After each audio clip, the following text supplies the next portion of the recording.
Hello दोस्तों, आपका अपना चैनल द मिस्टीरियस स्टडी में आपका हार्दिक स्वागत है। आज हम बताने जा रहे हैं कि पृथ्वी पर जीवन की उत्पत्ति कब और कैसे हुई। ऑक्सीजन की अधिक मात्रा इससे उत्पन्न हुई घटनाओं को समाप्त करती है। यह संभावना है कि अगर पानी में फास्फोरस की मात्रा मिलाई जाए तो डीएनए का एक निर्माण खंड है, तो यह हमारे शरीर को ऊर्जा प्रदान करता है। इसका मतलब यह है कि शैवाल अपनी पाचन क्रिया के दौरान ऑक्सीजन का निर्माण करती है। शैवाल अलग होने के कारण इसका उपयोग भोजन करने के लिए किया जाता है। समय के साथ सभी व्यक्ति इसका खाने में उपयोग करने लगे। समुद्र तल के जीवों को बचाने के लिए अधिक कार्बन की मात्रा डाली गई। जैसा कि शोधकर्ताओं ने कहा है कि ग्रह का विकास होने से एक और कुशल जैविक पंप स्थापित हुआ।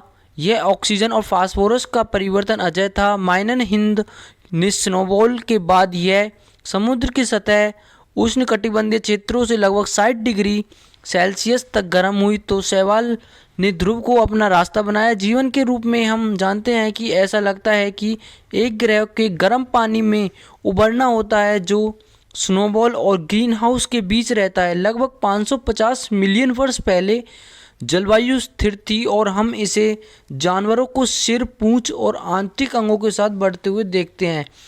हॉवर्ड भूविज्ञानी एंड्रयू स्नोल, जो इस खोज में शामिल नहीं थे, उन्होंने बताया कि इस खोज में से पृथ्वी पर जटिल जीवन के अद्भुत के बारे में विचार बदल जाएंगे।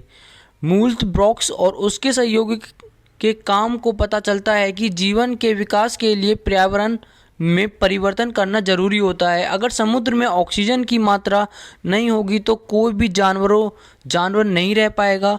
यही कारण है कि वैज्ञानिक आज समुद्र के डीऑक्सीजन के बारे में सोचते हैं, क्योंकि जलवायु परिवर्तन और पोषक तत्वों की संख्या का संबंध भूमि से होता है।